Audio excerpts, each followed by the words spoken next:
PSC എക്സാമിന് ചോദിച്ചുള്ള ലാഭവും നഷ്ടവുമായി ബന്ധപ്പെട്ട ചോദ്യങ്ങളാണിവ. ആദ്യത്തെ ചോദ്യം, ഒരു ഡസൺ ബാഗേഴ്സ് 4920 രൂപയ്ക്ക് വിറ്റപ്പോൾ 18% നഷ്ടമുണ്ടായി. 15% ലാഭം കിട്ടണമെങ്കിൽ ഓരോ ബാഗും എത്ര രൂപയ്ക്ക് വിൽക്കണം? ഒരു ഡസൺ എന്ന് പറഞ്ഞാൽ എത്ര എണ്ണം? 12. അപ്പോൾ 12 ബാഗുകൾ വിറ്റപ്പോൾ കിട്ടിയ വിലയാണ് 4920 അല്ലേ? 12 എണ്ണത്തിന്റെ വിറ്റ വില 4920. അപ്പോൾ 12 എണ്ണം വാങ്ങിയ വില എത്ര? 18% നഷ്ടത്തിലല്ലേ വിറ്റത്. അപ്പോൾ വാങ്ങിയ വില കാണാനുള്ള ഇക്വേഷൻ അറിയാമോ? വിറ്റ വില ഇൻറ്റു 100/100 മൈനസ് നഷ്ടശതമാനം. അപ്പോൾ 12 എണ്ണം വാങ്ങിയ വില 4920 ഇൻറ്റു 100/100 മൈനസ് 18 ഈക്വൽസ് 4920 ഇൻറ്റു 100/82. ഇനി ഒരെണ്ണം വാങ്ങിയ വില കാണാലോ. എന്ത് ചെയ്യണം? 12 കൊണ്ട് ഡിവൈഡ് ചെയ്യണം. അപ്പോൾ ഒരെണ്ണം വാങ്ങിയ വില 4920 ഇൻറ്റു 100/82 ഇൻറ്റു 12. ഇനി 15% ലാഭം കിട്ടണമെങ്കിൽ ഓരോ ബാഗും വിൽക്കേണ്ട വില എങ്ങനെയാണ് കാണേണ്ടത്? 15% ലാഭമാണ്. അപ്പോൾ വാങ്ങിയ വിലയുടെ 115% അല്ലേ? ഇവിടെ വാങ്ങിയ വില നമ്മൾ സിംപ്ലിഫൈ ചെയ്തിട്ടില്ല, അതുപോലെ എഴുതുവാണ്. അപ്പോൾ 4920 ഇൻറ്റു 100/82 ഇൻറ്റു 12 ഇൻറ്റു 115/100. ഇനി 100 100 ക്യാൻസൽ ചെയ്യാം. 12ഉം 4920 ക്യാൻസൽ ചെയ്യാം അല്ലേ? 12 ഇൻറ്റു 4 48, ശിഷ്ടം 1, 1ഉം 2ഉം കൂടി 12, 12നെ 12 കൊണ്ട് ഡിവൈഡ് ചെയ്യുമ്പോൾ 1, 0 അതുപോലെ എഴുതി. അപ്പോൾ 410. ഇനി 41 കൊണ്ട് 410നെയും 82നെയും ക്യാൻസൽ ചെയ്യാം. അപ്പോൾ 410നെ ക്യാൻസൽ ചെയ്ത് 10ഉം 82നെ ക്യാൻസൽ ചെയ്ത് 2ഉം. ഇനി 10ഉം 2ഉം അപ്പോൾ 5ഉം 1ഉം ആയി. അപ്പോൾ 5 ഇൻറ്റു 115 575. ആൻസർ 575. അടുത്ത ചോദ്യം, ഒരാൾ ഒരു സാധനം 2070 രൂപയ്ക്ക് വിറ്റപ്പോൾ 10% നഷ്ടമുണ്ടായി. 5% ലാഭം ലഭിക്കണമെങ്കിൽ ആ സാധനം എത്ര രൂപയ്ക്ക് വിൽക്കണമായിരുന്നു? ഇപ്പോൾ ചെയ്ത പോലെ ചെയ്യാമല്ലോ. വിറ്റ വില 2070 രൂപ, 10% നഷ്ടമുണ്ടായി. അപ്പോൾ വാങ്ങിയ വില വിറ്റ വില ഇൻറ്റു 100/100 മൈനസ് നഷ്ടം, അതായത് 2070 ഇൻറ്റു 100/90.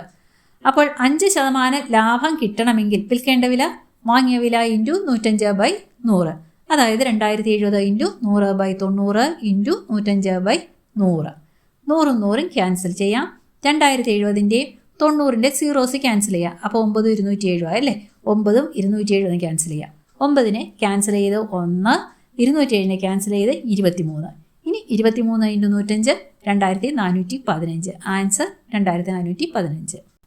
അടുത്ത ചോദ്യം, 1200 രൂപയ്ക്ക് നാളികേരം വാങ്ങി 12% ലാഭത്തിന് വിൽക്കണം എങ്കിൽ വിൽക്കേണ്ട വില എന്ത്?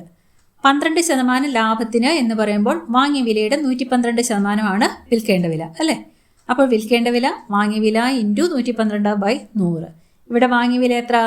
1200. അപ്പോൾ 1200 ഇൻറ്റു 112/100. 1200ൻ്റെ 100ൻ്റെ സീറോസ് ക്യാൻസൽ ചെയ്യാലോ. അപ്പോൾ 12 ഇൻറ്റു 112 1344. ആൻസർ 1344.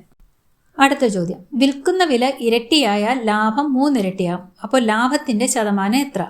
വാങ്ങിയ വില 100 എന്ന് കരുതാം, ലാഭം X എന്ന് കരുതാം. അപ്പോൾ വിറ്റ വില എന്താണ്? വാങ്ങിയ വില പ്ലസ് ലാഭം, അതായത് 100 പ്ലസ് X. വിറ്റ വില ഇതിൻ്റെ ഇരട്ടിയായാൽ ലാഭം 3 ഇരട്ടിയാകും. അതായത് പുതിയ വിറ്റ വില എന്ന് പറയുന്നത് 2 ഇൻറ്റു 100 പ്ലസ് X. അപ്പോൾ ലാഭം എത്രയാകും? 3X. വാങ്ങിയ വില 100, വിറ്റ വില 2 ഇൻറ്റു 100 പ്ലസ് X. അപ്പോൾ ലാഭം വിറ്റ വില മൈനസ് വാങ്ങിയ വിലയല്ലേ? അപ്പോൾ 2 into 100 plus X minus 100 equals bracket മാറ്റുമ്പോൾ 200 plus 2X minus 100 equals 100 plus 2X. അപ്പോൾ ഈ ലാഭം എന്ന് പറയുന്നത് 3Xനോട് തുല്യമായിരിക്കുമല്ലോ. 3 ഇരട്ടിയാവുന്നല്ലേ പറഞ്ഞത്. അപ്പോൾ 3X equals 100 plus 2X. 3X minus 2X equals 100, X equals 100. അപ്പോൾ ലാഭശതമാനം എങ്ങനെ കാണണം? ലാഭം ബൈ വാങ്ങിയ വില into 100 equals 100/100 into 100 equals 100%. Answer 100%. ഒരു ചോദ്യം കൂടി, 580 രൂപയ്ക്ക് വാങ്ങിയ സാധനം 609 രൂപയ്ക്ക് വിറ്റാൽ ലാഭശതമാനം എത്ര? ലാഭശതമാനം കാണുന്നത് എങ്ങനെ? ലാഭശതമാനം ഈക്വൽസ് ലാഭം ബൈ വാങ്ങിയ വില ഇൻറ്റു 100. അപ്പോൾ ലാഭം എത്ര? വിറ്റ വില മൈനസ് വാങ്ങിയ വില. 609 മൈനസ് 580 ഈക്വൽസ് 29. ഇനി ലാഭശതമാനം കാണാമല്ലോ. ലാഭശതമാനം ഈക്വൽസ് 29/580 ഇൻറ്റു 100. 580ൻ്റെ 100ൻ്റെ ഓരോ സീറോസ് ക്യാൻസൽ ചെയ്തു. ഇനി 29 58 ക്യാൻസൽ ചെയ്യാം അല്ലേ? 29നെ 29 കൊണ്ട് ഡിവൈഡ് ചെയ്യുമ്പോൾ 1, 58നെ ഡിവൈഡ് ചെയ്യുമ്പോൾ 2, 10ഉം 2ഉം കൂടി ക്യാൻസൽ ചെയ്യാലോ. അപ്പോൾ 5ഉം 1ഉം ആയി. അപ്പോൾ ആൻസർ 5%.